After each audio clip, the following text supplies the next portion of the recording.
Hello, welcome to sumo biology online classes. तो आज हम लोग पढ़ेंगे चैप्टर 10 क्लास 11 बायोलॉजी का cell cycle and cell division. और यहाँ से नीट 2023 में आपको क्वेश्चन मिलना चाहिए, इंटरफेस से आपको क्वेश्चन मिलना चाहिए G1, S और G2 फेज से।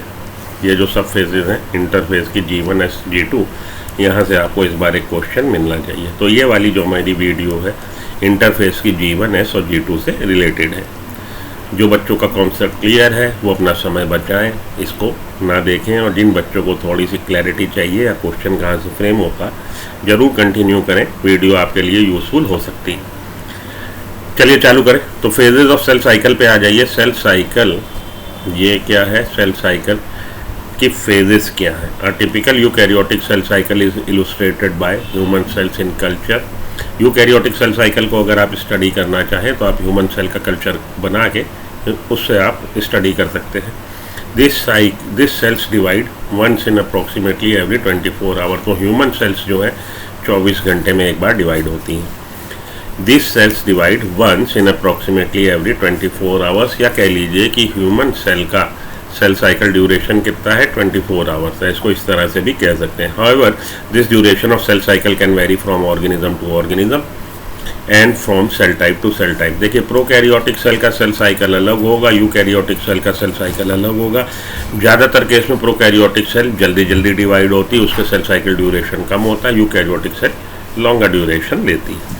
अब यूकैरियोटिक सेल में भी अलग अलग ऑर्गेनिज्म में, जैसे ह्यूमन सेल की बात करी तो नियर अबाउट 24 आवर्स ले रही है। ऐसे ही ईस्ट, जो कि एक और एग्जाम्पल है यूकैरियोटिक सेल का, इसमें सेल साइकिल का ड्यूरेशन जो है केवल 90 मिनट है। तो यहाँ से यहाँ तक मैं आपको दो चीज़ें उसने बता दी कि ह्यूमन में सेल साइकिल का ड्यूरेशन 24 आवर्स है, जबकि ईस्ट में सेल साइकिल का ड्यूरेशन 90 मिनट्स है। दोनों ही आपके एग्जाम्पल यूकैरियोटिक सेल के हैं, याद रख लीजिएगा, क्योंकि एनसीईआरटी से जो डाटा आपको दिया गया है उसी से रिलेटेड क्वेश्चन वो लोग फ्रेम कर देते हैं। The cell cycle is divided into 2 basic phases, interphase और एम फेज। सेल साइकिल को हम लोग बांट सकते हैं एम फेज और इंटरफेज में। यहाँ से यहाँ तक आपका इंटरफेज है, ठीक है जी। तो सेल साइकिल को हम लोग दो फेज में बांट सकते हैं, एम फेज और interphase. The M phase represent the phase when the actual cell division or mitosis occurs and the interphase represents the phase between two successive M phase। तो मानिए ये M phase 1 है, एक M phase, और उसके बाद आपका क्या हुआ? इंटरफेज, फिर M phase 2। तो दो M phase के बीच का फेज जो है वो इंटरफेज है, ठीक है, कह सकते हैं दो M phase के बीच का फेज इंटरफेज है, ठीक है जी। The M phase represents the phase between actual cell division or mitosis occurs and the interphase represents the phase between two successive M phase. It is significant to note that in 24-hour average duration of cell cycle, अब वापस वो आ गया human cell cycle पे। Human की cell cycle में कितनी देर का है? 24 आवर्स का। कह रहा है यहाँ पे ये बात नोट करने वाली है कि 24 आवर्स ले रही है ह्यूमन सेल डिवाइड होने में। Average duration of cell cycle of human cell, average duration 24 hour है। सेल डिवीजन प्रॉपर मतलब M phase last only for about an hour. कि एम फेज इन 24 आवर्स में एम फेज कितनी देर के लिए एग्जिस्ट कर रहा है, या एम फेज का ड्यूरेशन क्या है, या एम फेज में कितनी देर सेल को लग रही है? केवल 1 आवर। 23 आवर किस में लग रहे हैं? 23 आवर इंटरफेस में लग रहे हैं। तो ये अगर देखा जाए 24 आवर्स में से 23 आवर्स नियर अबाउट कितना हो गया? नियर अबाउट 95% हो गया। तो interphase last more than 95% of duration of cell cycle. इससे हम ये कंक्लूड कर सकते हैं, ठीक है जी। जो जो बातें अभी तक आपको बोली पॉइंट आप नोट कर लीजिएगा। सेल साइकिल के दो फेज, एम फेज और interphase. M phase proper action है, जैसे आपका नीट होने जा रहा, 3 घंटे में आपका नीट आपका कैरियर डिसाइड कर देगा। तो ये 3 घंटे जो प्रॉपर एक्शन है, आपका एक्चुअल एक्शन है, उसके लिए आपकी प्रिपरेशन कितनी है? Minimum 1 year. कई एक बच्चे रिपीट फ्रेशर होते हैं, 1 साल में ही क्रैक कर लेते हैं। कुछ एक रिपीटर है, उनको तो 2 साल, second time repeater, third time repeater. तो पता लगा 3 साल से प्रिपरेशन कर रहा हूँ, 3 घंटे में ही डिसाइडिंग फैक्टर कि जो होना इधर या उधर कैसा हुआ नीट डिपेंड करता है। तो मेन जो एक्शन है 3 घंटे का, लेकिन उसके लिए प्रिपरेशन आप देखिए कितनी लंबी आपको करनी पड़ती है। वही चीज़ है कि M phase human cell cycle के लिए एम फेज 1 घंटे में कंप्लीट हो जाएगा, विद इन आवर। 1 घंटा वो ले रहा है नियर अबाउट, और 23 आवर्स उसकी प्रिपरेशन में ले रहा है कि हमें ये आगे एक्शन करना है। तो सेल अपने को प्रिपेयर करती for the upcoming cell division.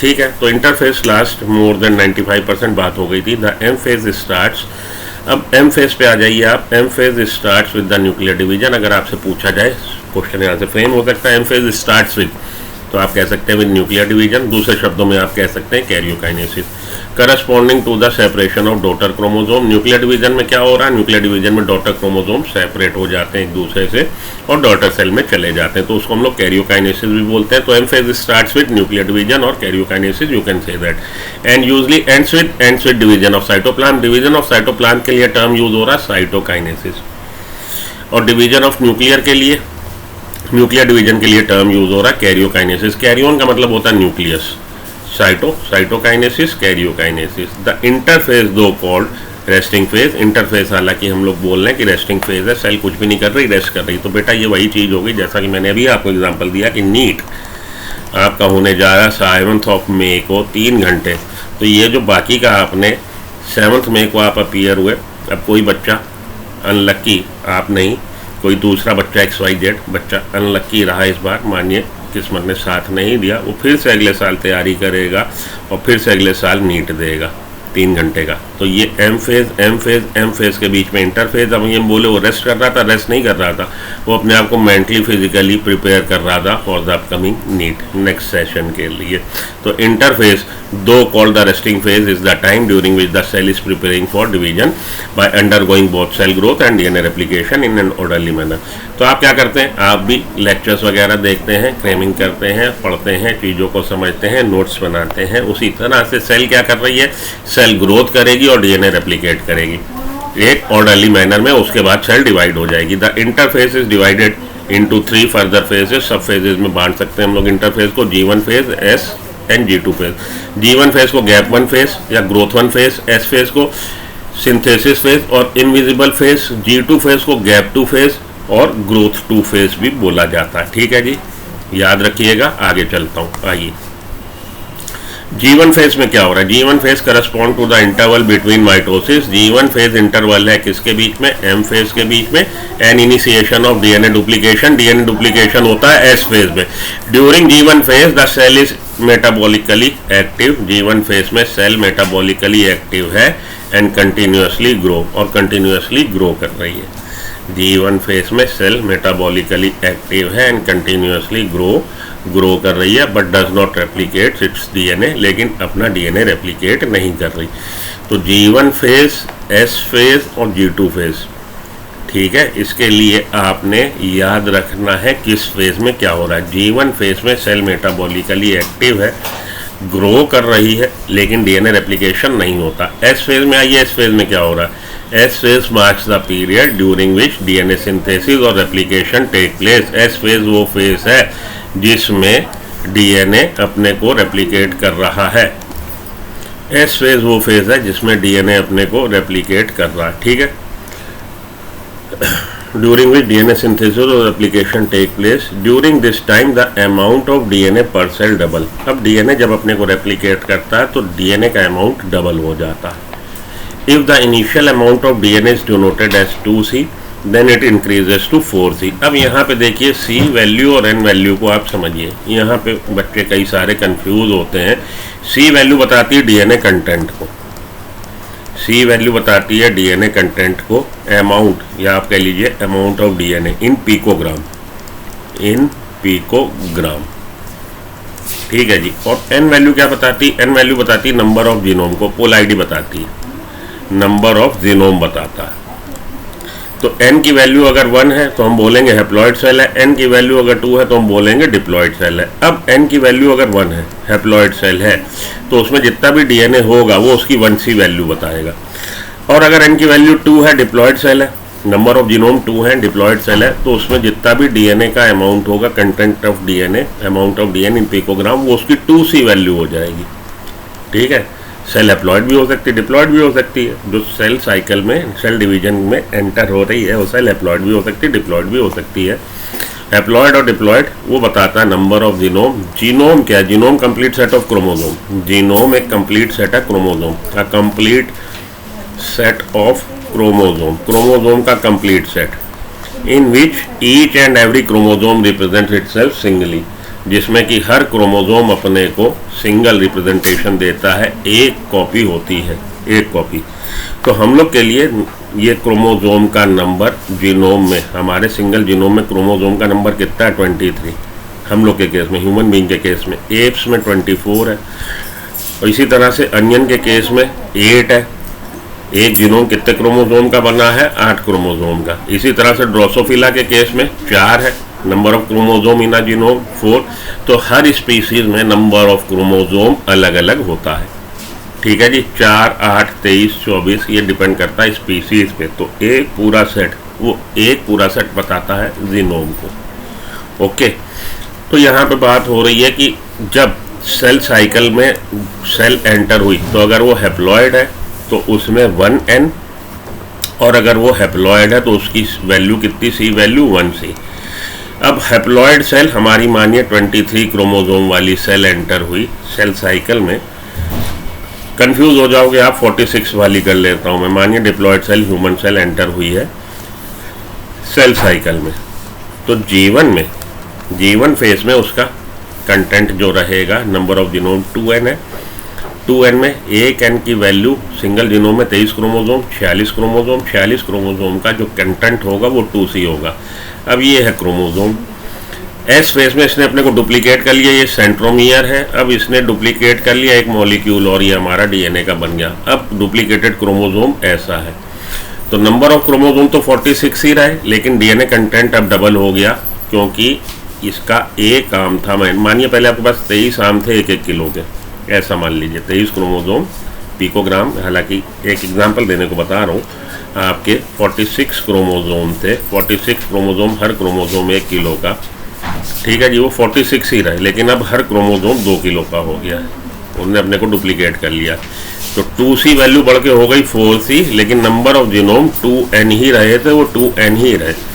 तो क्रोमोसोम नंबर वही रहा, लेकिन डीएनए कंटेंट बढ़ गया। ये बात ध्यान में रखिएगा, जिससे क्वेश्चन फ्रेम होता है। और n और c वैल्यू अब आप समझ गए होंगे।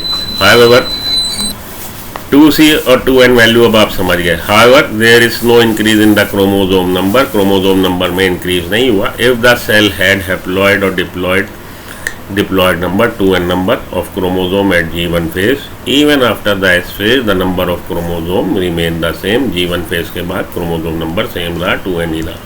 The animal cells during the S phase, अब S phase में आ गए हम, G1 phase का हो गया डिस्कशन। तो G1 phase में क्या हुआ है?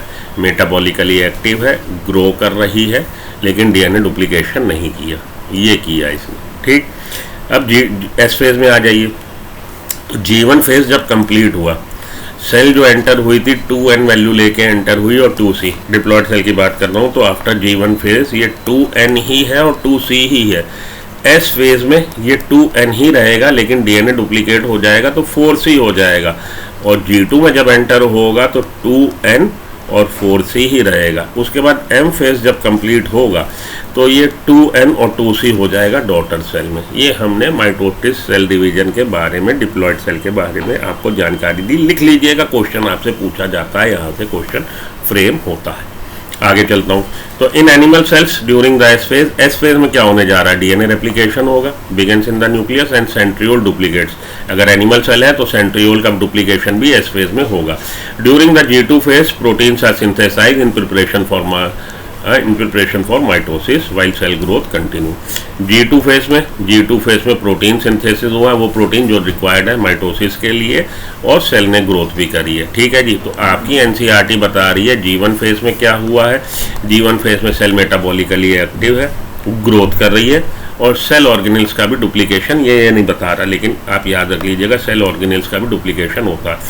एस फेज में कुछ प्रोटीन भी सिंथेसाइज होती, लेकिन हिस्टोन प्रोटीन सिंथेसाइज नहीं होती। एस फेज में डीएनए डुप्लीकेट हो गया है, प्रोटीन हिस्टोन प्रोटीन्स बनी है। और G2 फेज में भी प्रोटीन बनी है, लेकिन वो प्रोटीन हिस्टोन प्रोटीन नहीं, प्रोटीन बनी है, लेकिन वो प्रोटीन कौन सी हैं जो माइटोसिस में आगे काम आएंगी। और सेल अभी भी मेटाबॉलिकली एक्टिव है और ग्रो कर रही है। During the G2 phase protein synthesize while cell growth continue, cell grow भी कर रही है, और प्रोटीन ऐसी प्रोटीन बनी जो आगे काम आएंगी सेल डिवीजन में, ठीक है जी। ये सारी बातें आपसे पूछी जाती हैं, याद रख लीजिएगा। Some cells in the animal adult cells do not appear to exhibit division, कुछ सेल्स ऐसी हैं जो डिवीजन शो नहीं करती। एंड मैनी, जैसे कि हार्ट सेल्स और नर्व सेल्स, हार्ट सेल्स भी और नर्व सेल्स भी। Many other sales divide only occasionally, और कुछ सेल्स ऐसी हैं जो वक्त ज़रूरत पड़ने पे ही डिवाइड करती हैं। As need to replace cells, जैसे कि सेल्स मर गई, सेल्स का क्षय हो गया तो उन सेल्स की क्षतिपूर्ति के लिए सेल्स डिवाइड करती हैं। That have been loss by injury और सेल डेथ, या तो इंजरी हो गई या सेल डेथ हो गया। आपने गरम गरम कॉफ़ी पी ली तो अंदर के आपके माउथ की ऊपर की सरफेस जो है वो इरोज हो गई, अब उसकी रिपेयरिंग के लिए सेल डिवाइड करेगी। This cells that do not divide further exit जीवन फेज, और वो सेल्स जो फर्दर डिवाइड नहीं होती वो जीवन फेज से निकल के किस में एंटर हो जाती, इनएक्टिव स्टेज, क्विंसेंट स्टेज G0 में एंटर हो जाती। ठीक है, cells in this stage remain metabolically active. G0 phase में भी जो सेल्स हैं वो मेटाबॉलिकली एक्टिव रहती हैं, बट नो लॉन्गर प्रोलिफरेट, लेकिन अपना नंबर नहीं बढ़ाती, लेकिन ज़रूरत पड़ने पे वो अपना नंबर, वो active cell division, cell cycle phase में एंटर हो सकती हैं। In animals mitotic cell division is only seen in diploid somatic cell. Mitotic cell division animals में बोल रहा है, डिप्लॉयड सोमैटिक सेल्स में होता है। सोमैटिक सेल्स क्या है? सोमैटिक सेल्स है हमारी बॉडी की cells. However there are few exception to this where haploid cells divide by mitosis, लेकिन कुछ ऐसे एक्सेप्शन भी हैं जहां पे आपको हैप्लॉइड सेल्स का डिवीजन भी देखने को मिलेगा एनिमल में। For example male honey bee, male honey bee ये किससे डेवलप हुआ है? ये डेवलप हुआ है फर्टिलाइज्ड एग से, और ये भी ग्रोथ करेगा, माइटोटिक सेल डिवीजन दिखाएगा, हैप्लॉइड सेल है लेकिन ये डिवाइड होगा, ग्रोथ करेगा। Against this the plant can show mitotic division in both haploid cell and diploid cells. देखिए एनिमल्स के केस में बोल रहा है कि माइटोटिक सेल डिवीजन कौन शो करता है? Mitotic cell division diploid cell show करती है, लेकिन एक्सेप्शन में आपके तौर पे ऐसी सेल्स भी हैं जो माइटोटिक सेल डिवीजन शो करेंगी एनिमल्स में, हैप्लॉइड सेल्स भी हैं। एग्जांपल के तौर पे उसने बोला मेल हनी बी। प्लांट्स में दोनों तरह की माइटोटिक डिवीजन आपको दोनों तरह की सेल्स में देखने को मिलेगा, हैप्लॉइड और डिप्लॉइड दोनों तरह की सेल्स में देखने को मिलेगा। From your recollection of example of alternation of generation in plant, identify plant species and stages at which mitosis is seen in haploid cells. तो भैया जो आपके haplontic cell haplontic type of life cycle show करना है उसमें haploid cells आप देखेंगे कि हैप्लॉइड सेल्स भी ग्रो कर रही हैं, कैसे? By means of mitotic cell division. Okay, ये तो हो गई आपकी एनसीईआरटी की बात। अब हम लोग चलते हैं हम लोग की पीपीटी पे, कुछ बातें आपको एक्स्ट्रा बतानी है। G1 phase correspond to the interval between mitosis and initiation of cell division. G1 phase M phase और S फेज के बीच की अवस्था है। तो M फेज को हम लोग माइटोसिस फेज भी बोल सकते हैं, इनिशिएशन ऑफ S फेज को इनिशिएशन ऑफ सेल डिवीजन भी बोल सकते हैं। During G1 phase the cell is metabolically active continuously grow. ठीक है, पता ही है आपको। G1 फेज को फर्स्ट ग्रोथ फेज और फर्स्ट गैप फेज भी बोलते हैं। ये आपकी बुक में वहाँ पे गैप फेज दे रखा है, फर्स्ट ग्रोथ या गैप फेज भी बोलते हैं। Lies between ends of M phase, M phase के खत्म होने पे आ जाएगा G1 phase and initiation of DNA replication duplication, that is S phase. G1 phase longest phase है इंटरफेज का, ये बात आपकी एनसीईआरटी बता नहीं रही, लेकिन ये बात आप नोट कर लीजिए, आपके काम आएगी। G1 phase is the longest phase of interphase, interphase का लॉन्गेस्ट फेज G1 फेज है। आगे चलता हूँ, यहाँ पे देखिए कुछ बातें आपको एक्स्ट्रा पता लगेंगी। RNA सिंथेसिस हो रहा है G1 में, प्रोटीन्स बन रही, नॉन हिस्टोन प्रोटीन बन रही है। G1 फेज में भी सेल मेटाबॉलिकली एक्टिव है, ग्रो कर रही हैं, कुछ प्रोटीन्स बन रही हैं, वो नॉन हिस्टोन प्रोटीन्स हैं। अमीनो एसिड्स बन रहा है फॉर हिस्टोन सिंथेसिस, जो हिस्टोन प्रोटीन का सिंथेसिस होता है इस फेज में। नंबर ऑफ ऑर्गेनेल्स का भी डुप्लीकेशन हो रहा है। Most of cell organelle duplication occurs in this phase, ज़्यादातर सेल ऑर्गेनल्स का डुप्लीकेशन G1 फेज में ही होता है। बात ये याद रख लीजिएगा, आपकी एनसीईआरटी बता नहीं रही। चलिए S फेज में आ जाइए। S फेज ये वो फेज है जब क्रोमोसोम रेप्लिकेट करेगा, डुप्लीकेट करेगा, DNA कंटेंट डबल हो जाएगा।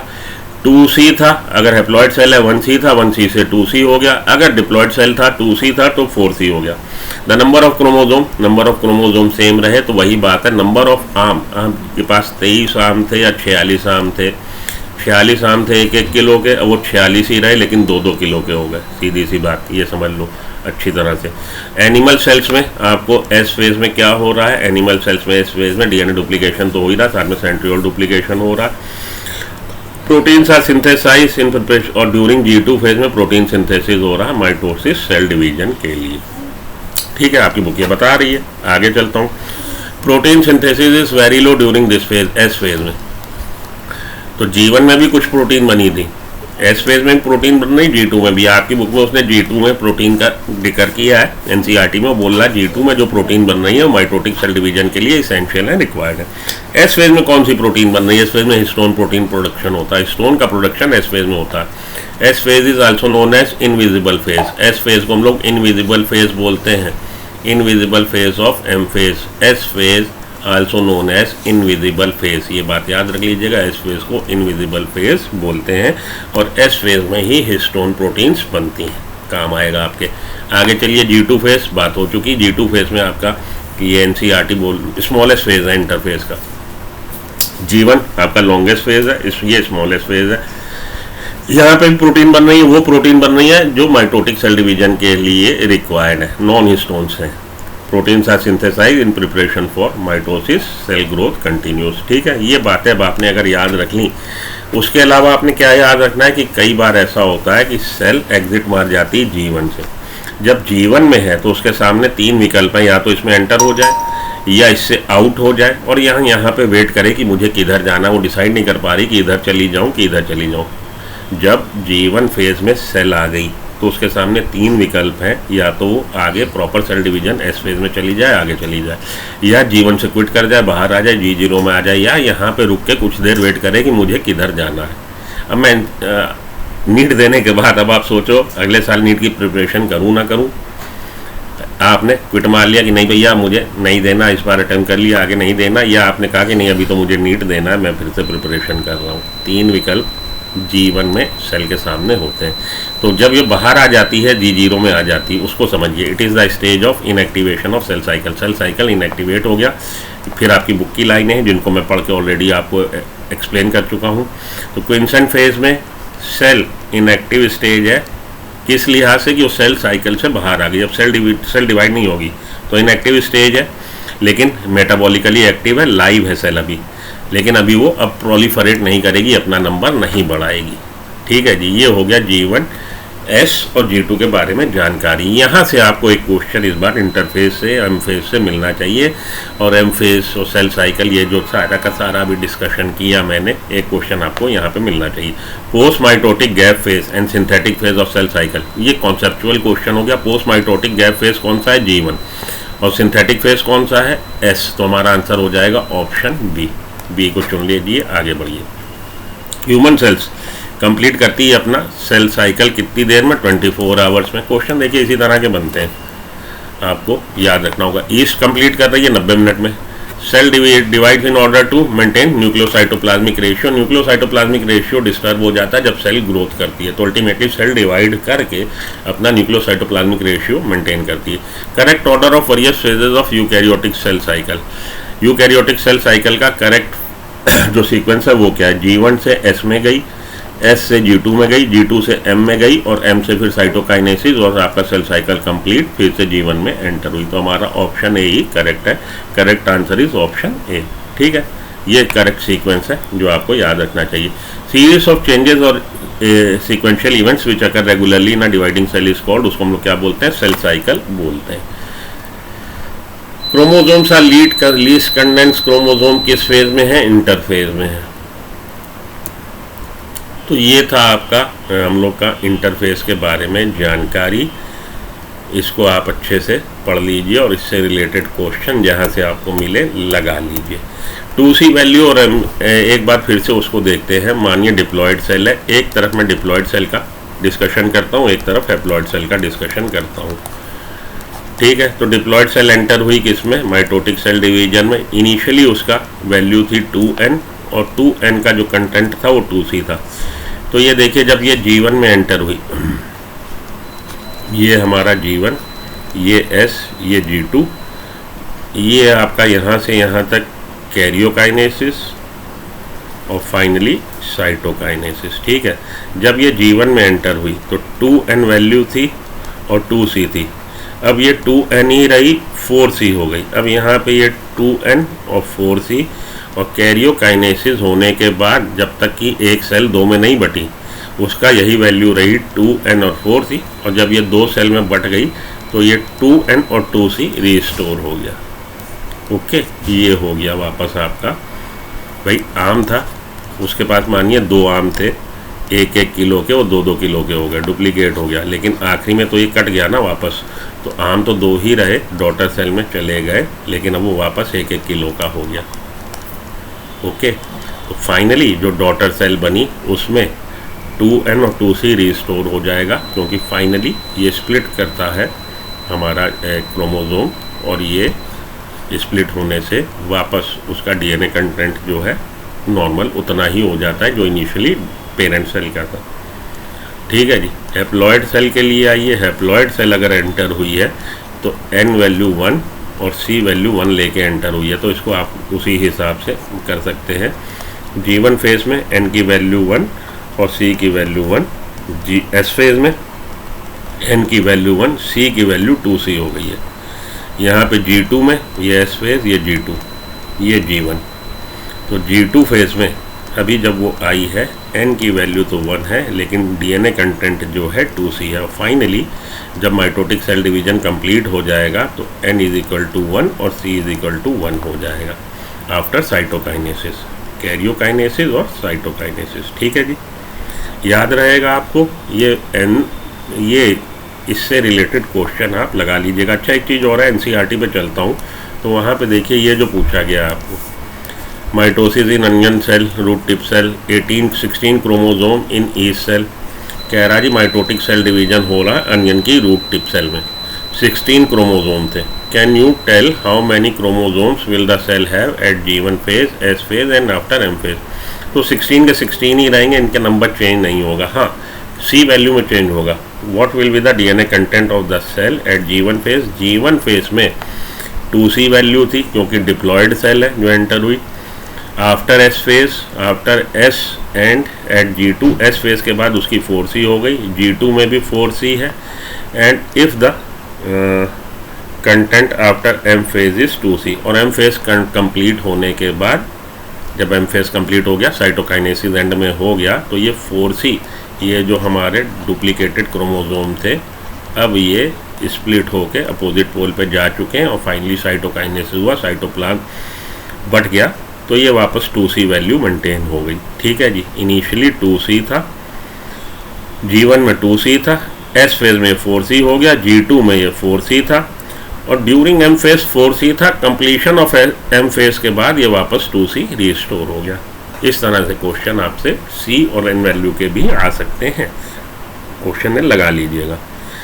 इंटरफेज में आपसे पूछा जा सकता है कि G1 में क्या हो रहा था, G1 में क्या हुआ है, S फेज में क्या हुआ, G2 में क्या हुआ है। G1 में भी आपकी प्रोटीन्स बनी है, लेकिन वो प्रोटीन्स हिस्टोन प्रोटीन्स नहीं है, सेल ने अपने को ग्रोथ किया है, मेटाबॉलिकली एक्टिव है, सेल ऑर्गेनेल्स का डुप्लीकेशन हुआ है। S फेज में डीएनए डुप्लीकेशन हुआ, S फेज में अगर एनिमल सेल है तो सेंट्रियोल डुप्लीकेशन भी हुआ, साथ में हिस्टोन प्रोटीन्स बनी, ये याद रखिएगा, आपकी बुक हाईलाइट नहीं कर रही लेकिन याद रख लीजिएगा। और G2 फेज में भी प्रोटीन बनी, लेकिन वो नॉन हिस्टोन प्रोटीन है, वो प्रोटीन है जो माइटोटिक सेल डिवीजन में रिक्वायर्ड होती हैं और सेल ग्रोथ कर रही है। G1, S और G2।